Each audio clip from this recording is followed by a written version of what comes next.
네, 조성 변호사입니다. 아까 영상에 이어서 제가 지난 주말에 올렸던 페이스북 포스팅 중에서 공유할 만한 것들을 한번 말씀을 드릴게요.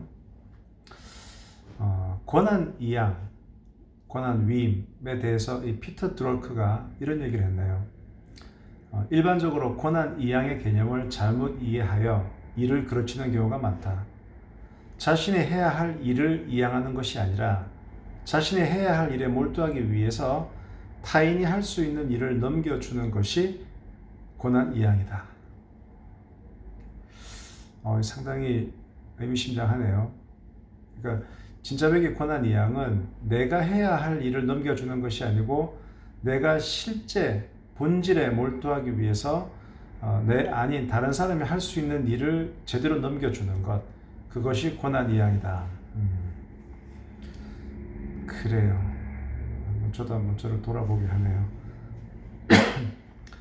피터 드러크가 한 얘기고요. 자, 그 다음에 이 피터 드러크가 한 얘기도 되게 와닿아요. 한번 보실래요? 사회나 경제는 기업을, 즉 회사를 하룻밤 사이에 소멸시킬 수 있다. 기업은, 즉 회사는 사회나 경제가 그 존재를 용납하기 때문에 존재하는 것이며 유용하고 생산적인 일을 하고 있다는 전제 하에 그 존속이 용납되고 있는 것에 지나지 않다.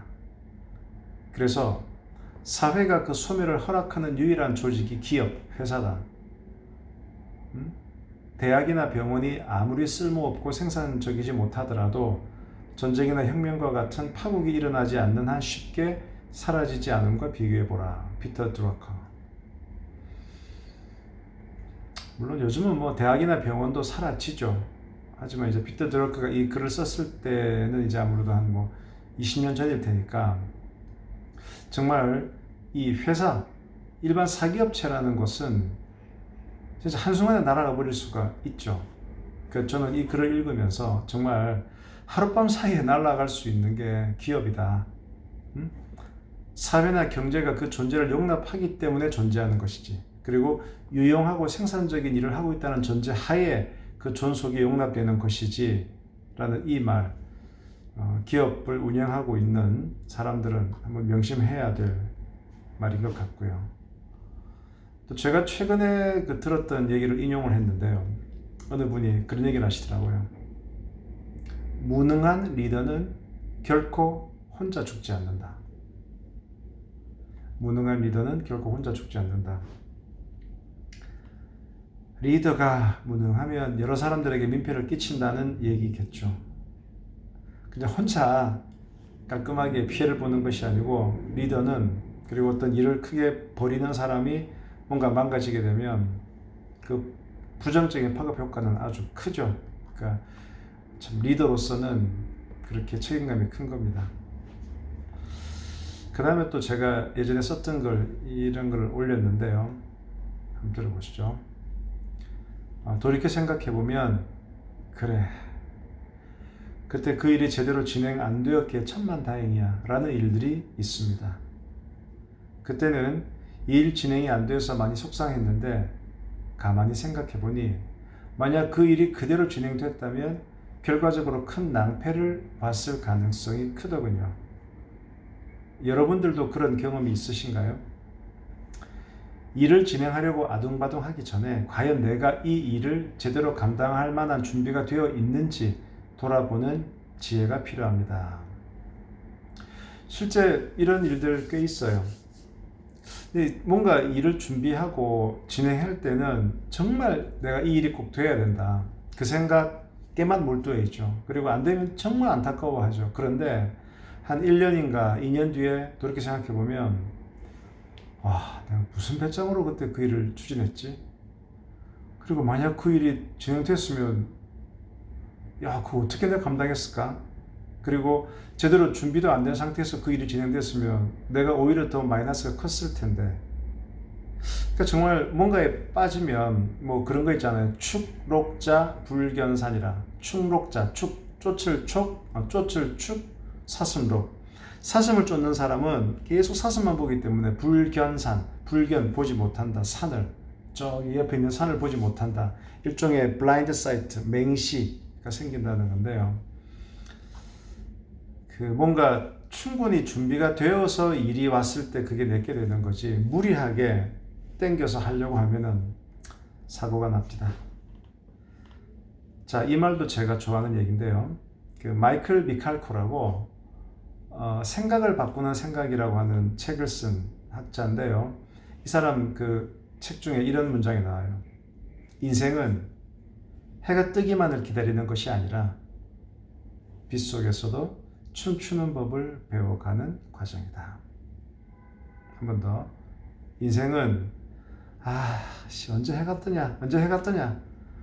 계속 비 오네. 이렇게 애처롭게 기다릴 것이 아니고, 좋아.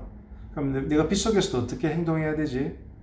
빗속에서도 활동하고 빗속에서도 춤추는 법을 배워가는 과정이다. 그것이 바로 인생이다. 고수의 한마디네요. 자, 아까 제가 피터 드러크 얘기를 몇 개 말씀드렸는데, 좀 더 원조 미래학자인 또 엘빈 토플러, 아니다, 엘빈 토플러 경이 나이가 조금 더 어리죠, 피터 드러크보다. 두 분 연세를 제가 한번 비교해 봐야 되겠네요.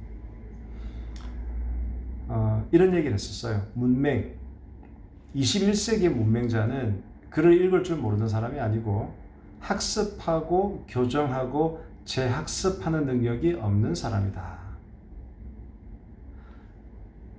글자 그대로의 문맹자는 글을 못 읽는 사람이 문맹자인데, 21세기 문맹자는 글을 읽을 줄 모르는 사람만을 의미하는 것이 아니고 학습할 줄 모르는 사람, 교정할 줄 모르는 사람, 재학습할 줄 모르는 사람이 문맹자다. 21세기 문맹자다.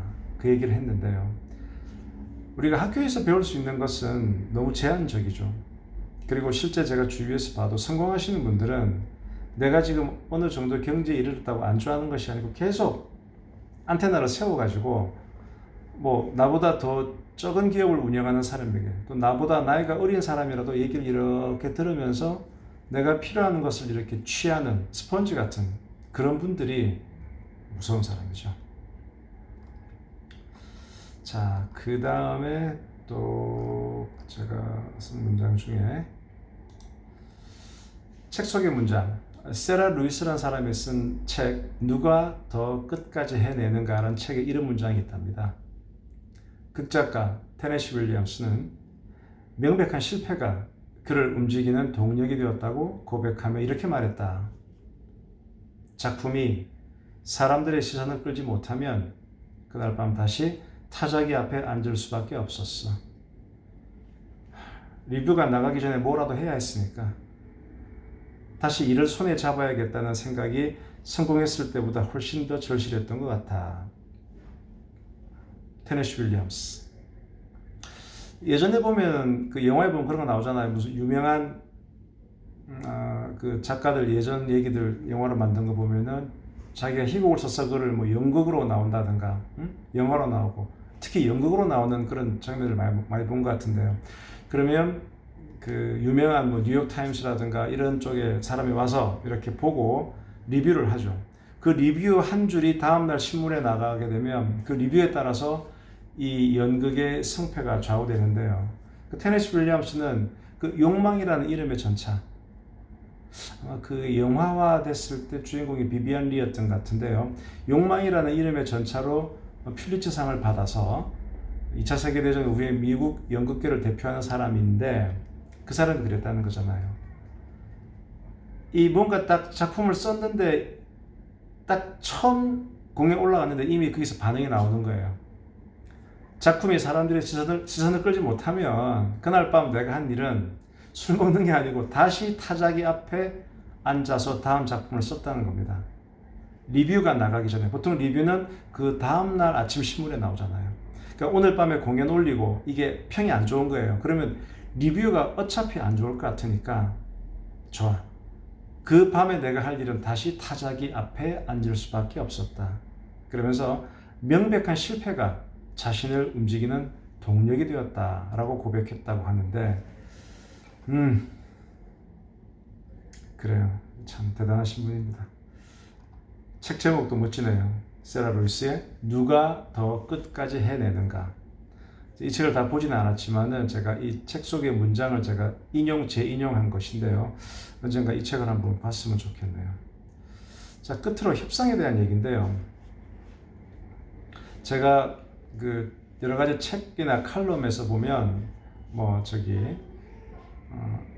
그건 다음에 하겠습니다. 누가 손님 오셔가지고요.